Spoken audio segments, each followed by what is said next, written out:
11।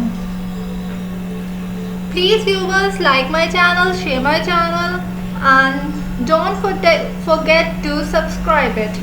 Let's start.